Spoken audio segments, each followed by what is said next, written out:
Hello my friends, welcome back to Warhammer 2, where today the dunce cap wearing red-headed stepchild of the vampire counts will try and enjoy his brief moment in the sun before disappearing back into the crypts. Straight out of Strigos, we're ghouling it up in a 2v2 that was played last night at about 5 in the morning.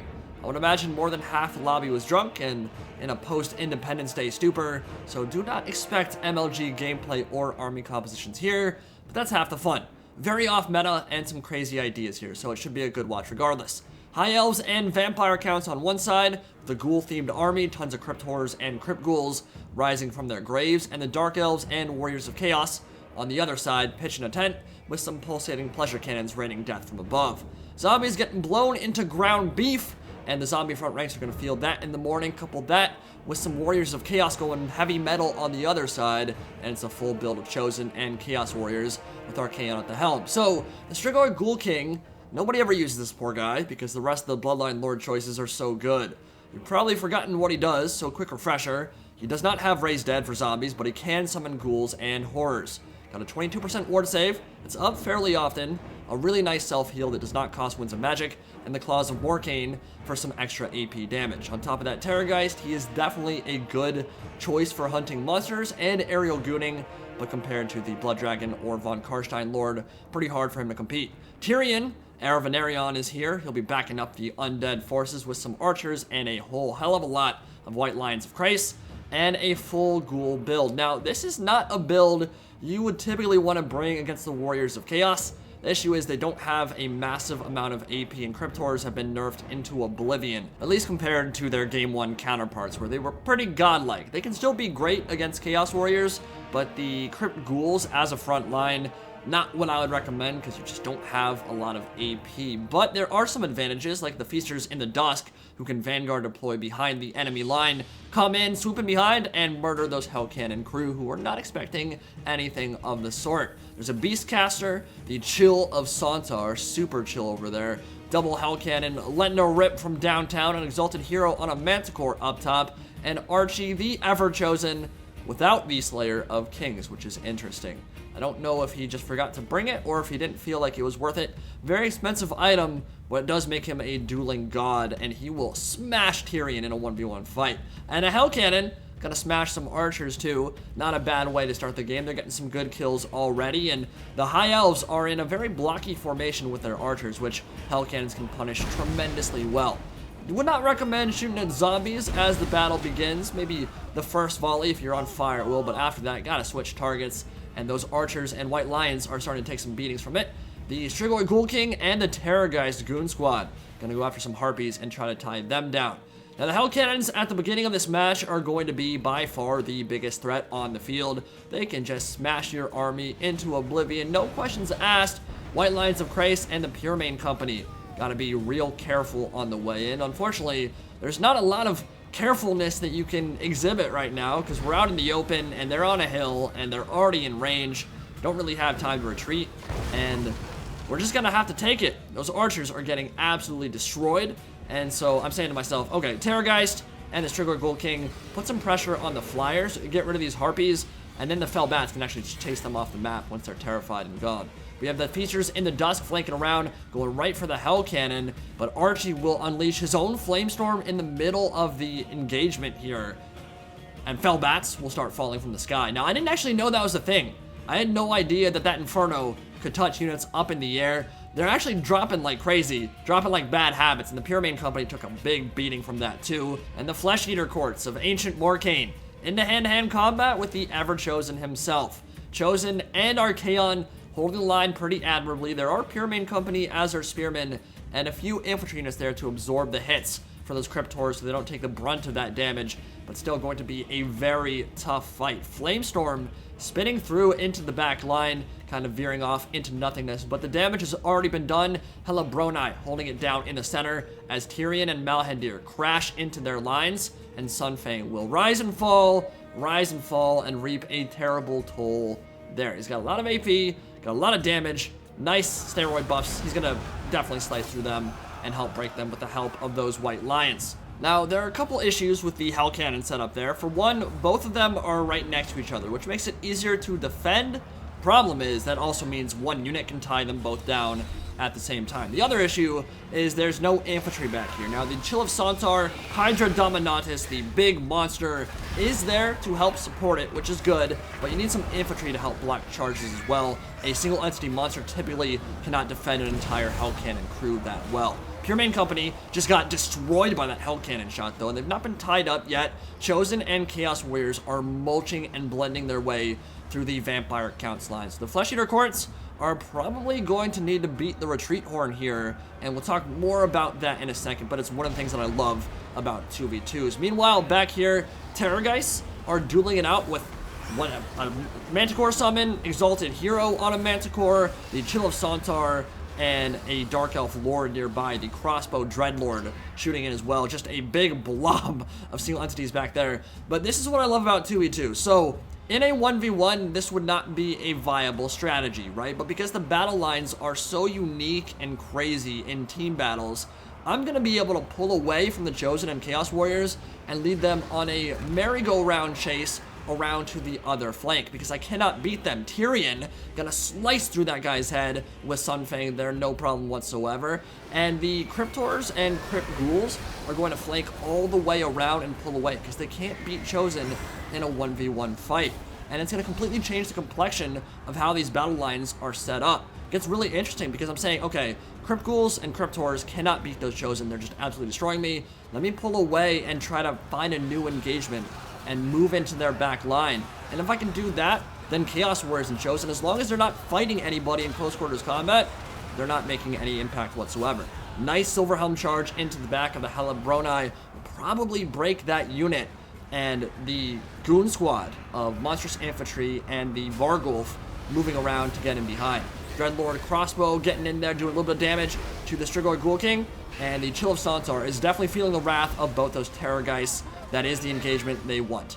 Bonus Force Large, AP, they're on the right target, and those Claws of Morcane also helping out tremendously. So the Cryptors finally around the flank here, and that's Art of War in a nutshell. Avoid your opponent where they are strong, strike where they are weak, and with those juicy Dark Elf butts facing towards Fluffy the Vargulf and his marauding compatriots, it's time to spank that ass.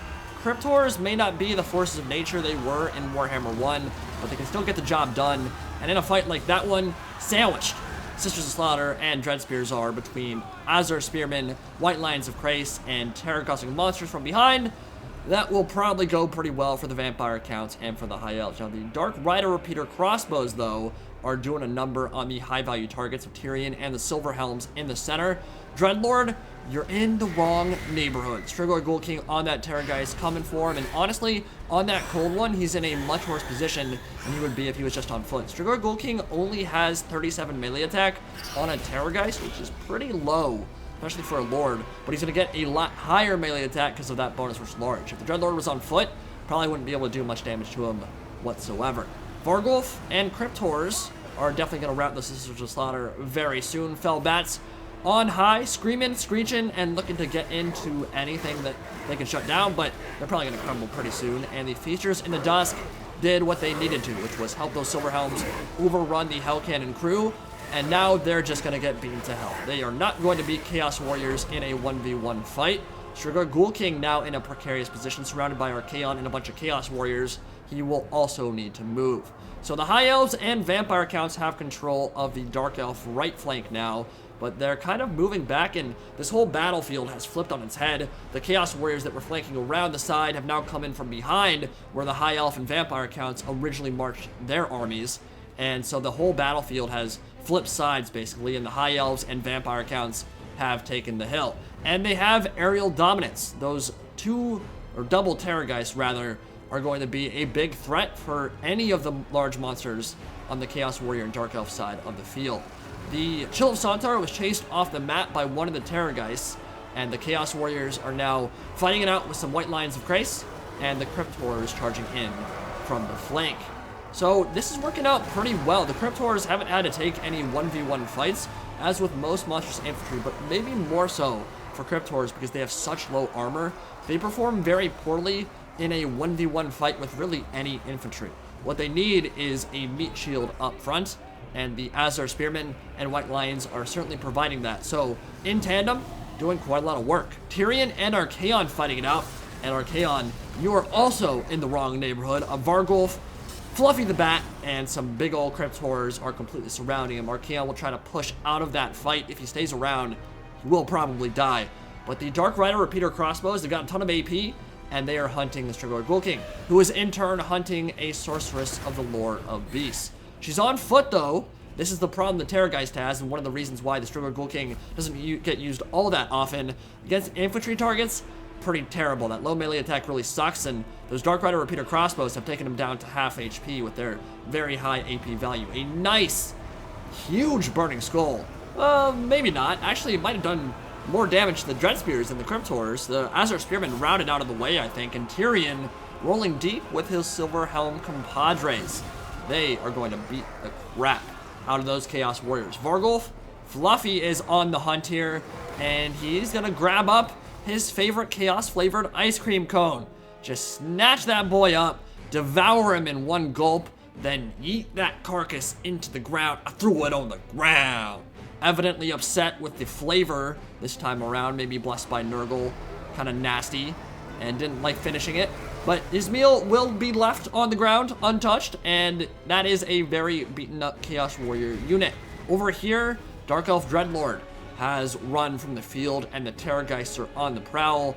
He will also yeet his own breath attack towards those Dark Elf Repeater Crossbow units and kill quite a few of their number in the center of that formation. Seems like that can only hit a certain number of targets. A Dragon's Breath would have done, I think, a lot more damage there, but the Screams have always been more focused on single entities. Super glad they got added. It was kind of weird in Warhammer 1 to not have Dragon Breaths or Terrorgeist Shrieks. But yeah, it's a high AP, single entity cast, only killed 3 or 4 models there. Crypt Horrors are crumbling like crazy, but the Vargulf is full HP. Tyrion is in good shape, even though he doesn't have his Heart of Avalorn. Looks like he might not need it, and the Chosen are making their last stand. High Elves are beaten to hell at this point, but their most important stuff is still around, and same thing with the Vampire counts. The Flesheater Courts still have both their Terrorgeists, still have the Vargulf at full HP, and there's no way Chaos or the Dark Elves are going to be able to pull this one out. But there will be one Shriek from the Strigoi Ghoul King, and that is going to rip up that Chosen back line and send them all skittering over the top of the hill and running for the edges of the map. They will not be coming back to the fight. That will put the nail in the coffin. Chaos will run, and the Strigoi Ghoul King will take the field and look super janky on top of that Terrorgeist. Wow, that was a really bad looking animation. Holy crap. This is not great. But Terror Out sets in, Army Losses kicks in, and the Bats will feast this day. So, 2v2s, not something I play that often, but they really are a super nice change of pace, and tactical options and army compositions are so much more open to you in a 2v2 compared to a 1v1. In 2v2, I've seen really crazy builds work and work against really good players because you have an entire other army that can make up for your deficiencies. So if you're the Dwarfs, who are actually a really good 2v2 faction, all their weaknesses are covered by, say, the High Elves or the Dark Elves or Chaos. Those factions can field stuff the Dwarfs can't field. For the Vampire accounts here, I don't have any range units, obviously. High Elf Archers certainly help out with that. Tyrion, his mobility, certainly helps out with that. Spellcasting from the High Elves certainly going to help. And the infantry. My infantry was actually quite weak. It was Crypt Horrors and Crypt Ghouls. The Crypt Horrors can go toe-to-toe with Chaos Warriors, as we saw, but they need support from good mainline infantry, and the Crypt Ghouls were not going to provide that. But because the White Lines of Crace were all over the field, Crypt Horrors ended up doing quite a lot of work there because they always had support from very chunky infantry. So even though I would not classify this as like a try-hard, super high-level game or anything, there is something that you can take away tactically from this match, and that is that you take a look at your infantry or your cavalry selection or your monsters, you take a look at theirs, and you see how the battle's going. You analyze it and say to yourself, okay, this is either going well or it's going poorly. I realized pretty early on that my infantry had no hope of beating, 4 Chaos Warriors, 2 Chosen, and Archaon, an Exalted Hero. Wasn't going to happen. I had no chance of that. So I committed a couple things to the fight, saw that it was going poorly, pulled away, and said, I'm done with that. That's going to suck. I'm going to keep my stuff alive and wait for the White Lions to win on their side. If I swing around, get a rear charge on the other side, Chaos Warriors may not